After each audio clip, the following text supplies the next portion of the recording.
Hey guys, I hope everyone's doing good today. So I'm just going to sit out here with the chicks a little bit. I like to sit out and let them hear my voice and stuff to kind of get them used to me. So I'm not messing with them too much as far as moving them around. I've raised this light up quite a bit, as you can see over here. We've got some warmer days and some warmer evenings coming in, so it seems to be doing pretty good. So when you do that, you want to look, see where your chicks are kind of laying. You see everybody is off to the side. They're not directly under this light. That's what you want to see. If you see them huddling up directly under where the main part of the light source is, then you know you need to lower that light down some. You want them to kind of sit toward the outside light, getting away from the heat, getting used to the cooler weather and stuff like that. So I think we're going to get down to about 50 tonight. So we'll just have to keep an eye and see if we have to lower the light, adjust it, or anything like that. But I want to take a moment just to talk about, what I've learned with chicks. So kind of give some helpful information. Maybe you don't have a very big budget. Maybe you don't have money to go spend, $12 for a bag of marbles to put in a water dish. Or you may not have a park or something like that around where you could just pick up some stones on the ground, wash them off, and use those. But everyone shows these nice, big, fancy waterers. These water stations are not cheap. So I have some of the basic ones. See if I've got one in here with me. Yeah, right here. See, this is upside down. You can put stones in this.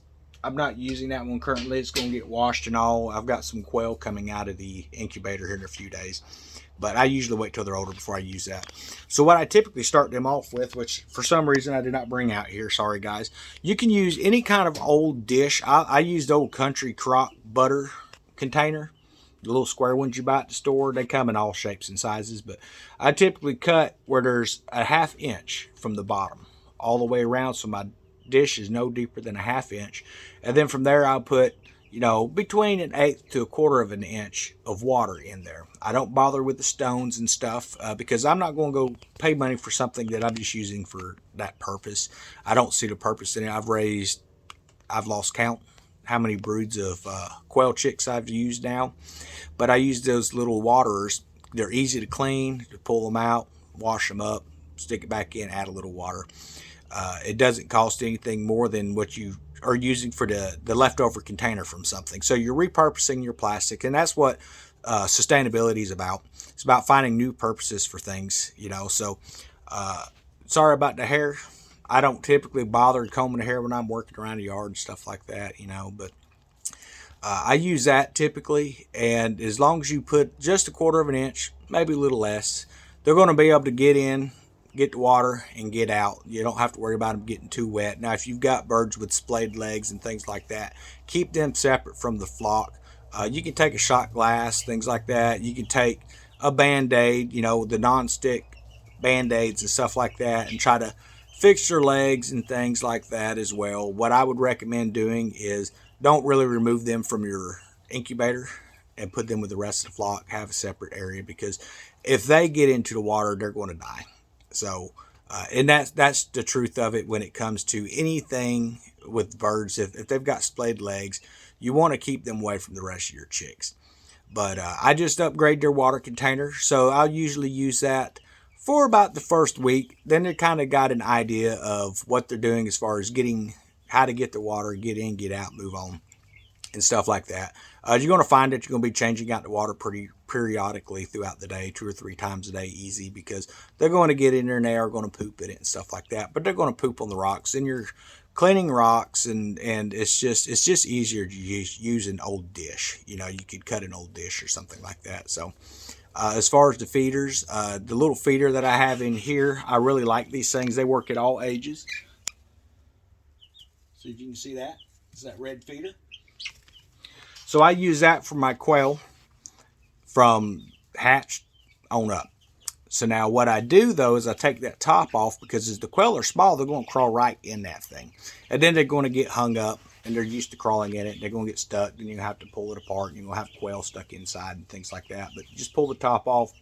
I usually don't add, depending on how many quail I've got. If I've got between 10 to 12, I'll put 1/3 of a cup of feed in there at a time and watch and see how they eat it. Typically that 1/3 cup for a dozen quail, it's going to last pretty much all day.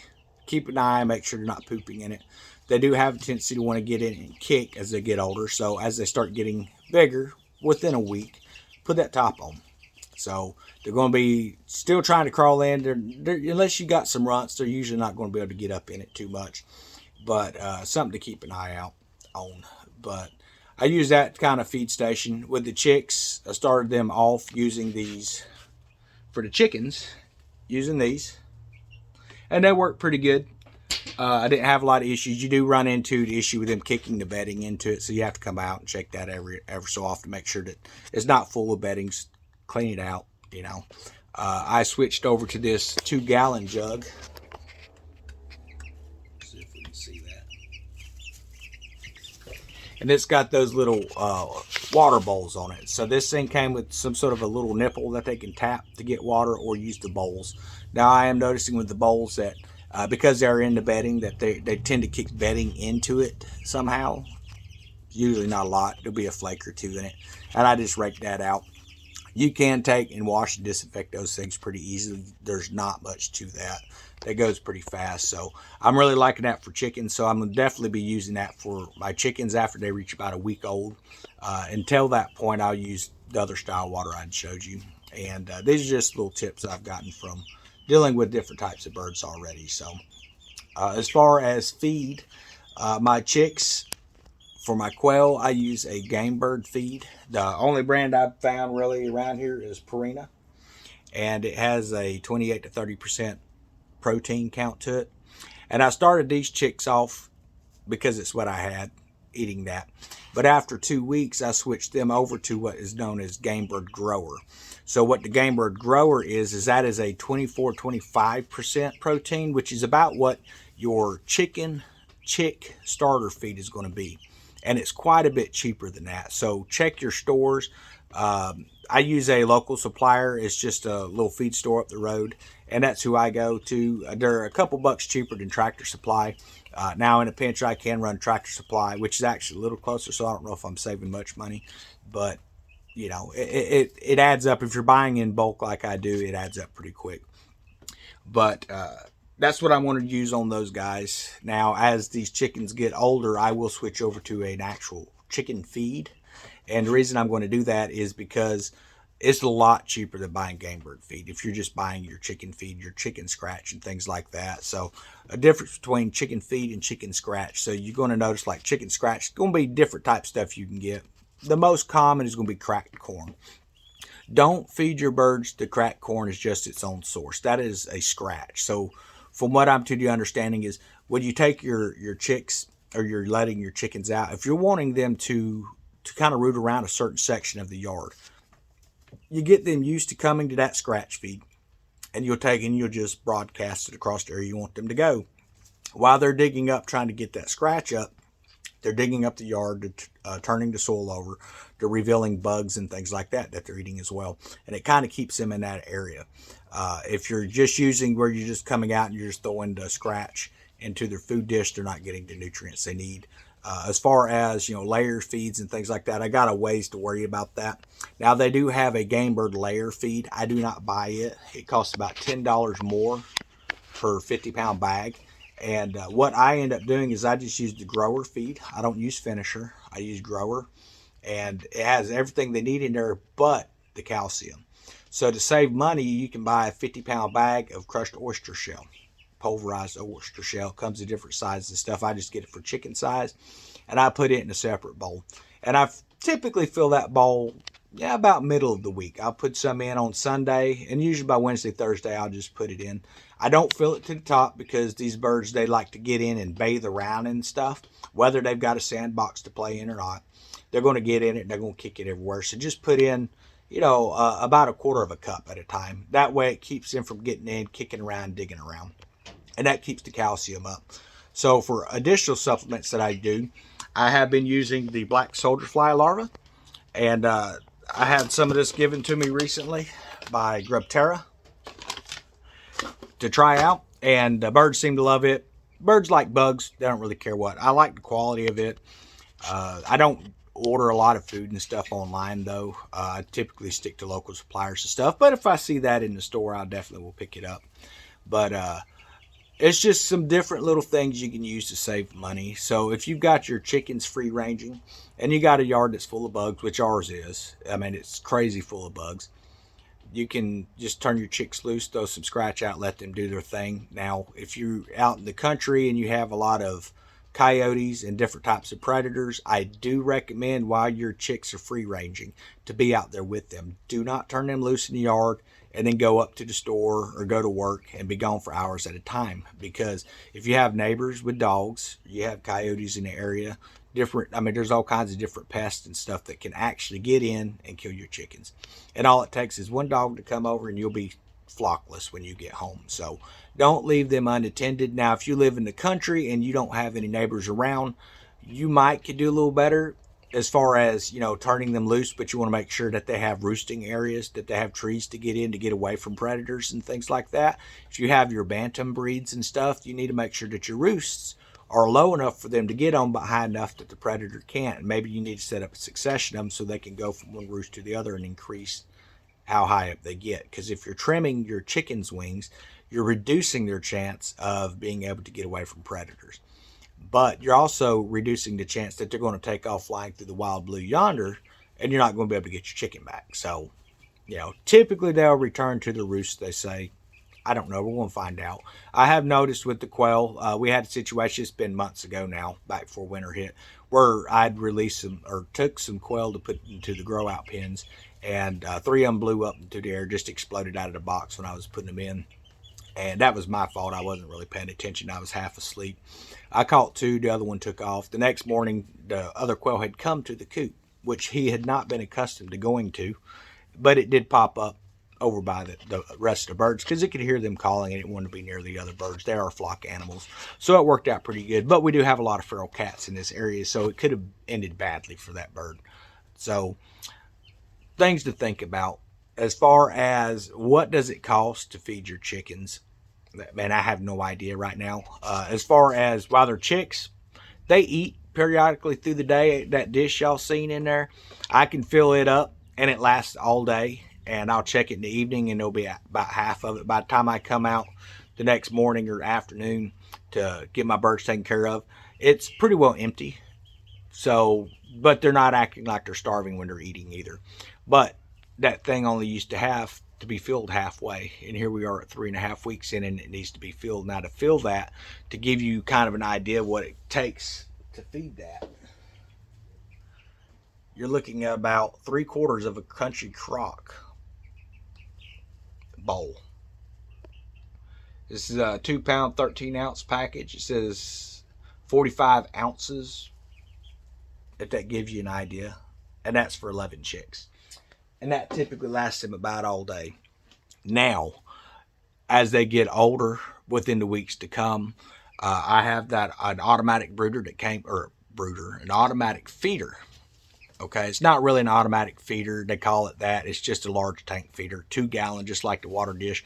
It came with the package. It came with food and water, and we'll be assembling that. So as they start eating more, that's going to get adjusted. And I want them used to using this feeder and this water because I'm going to use that exact same style out in the run area. So I'm not going to be keeping food in the coop at night. We'll start off with food and water just so they get used to coming into it in the evenings. That's where the food and water will get moved to, or toward the afternoon. So they'll all start to kind of gravitate there. But as they get used to it, they'll do all their feeding and things like that out in the run and hopefully return to the coop at night. So my run is fenced in. It is a 20 by 13 run, which may seem small. I'm only going to be using about 5 birds. The other 6, as soon as they get to butcher weight, they're going to get butchered. And it looks like I've got quite a few roosters in here. I've got, from what I can tell right now, just guessing, I have what I am like 90% sure about 4 hens, which is what I was wanting. There may be more. I mean, those little yellow that are turning brown, I don't know what kind of bird that is, a surma or something like that. All the combs are kind of developing the same speed on those, so either they're all roosters or they're all hens. You can't just go by, do they have a comb and do they have wattles, because they will all get it. They have short combs. I'm not seeing any wattles, so they may be hens. We won't know until we can check out the feathers for the neck and the saddle feathers and things as they get older, or if they start crowing, which I think they're still young for that. But I'm looking forward to when they get older to do that. But I want to have 4 layers. I'm going to keep a rooster. I might keep 2. I don't know. I'm kind of mixed. If you keep chickens and you're seeing this, let me know. I've heard that, or read that, if you brood them together and raise them together, that typically your roosters will kind of get along. But the problem with that is the overbreeding situation. So I need to find out what the minimum amount of hens per rooster is. If it's 3, then I need to be keeping about 6 hens so they're not overbreeding. So definitely chime in. Let me know what you think on that, guys. But I definitely going to keep 1 rooster for sure. And I'm hoping that that's going to be the Brahma. I don't know if it's going to be a rooster or a hen yet. It's still kind of hard to tell with that one. But I just like Brahma chickens for some reason. I started to just order all Brahma, but I kind of wanted a variety. I'm not worried about keeping the heritage bloodline. Some of these birds, I believe, are heritage birds. Just getting a mix from Hoover hatcheries. They kind of put whatever in there. So it's a mix of whatever they have. So you may end up, some people were complaining that they only had 2 or 3 selections of birds. Well, I personally would rather a minimum selection of birds, like all pretty close to the same, but some differences in colors and things like that.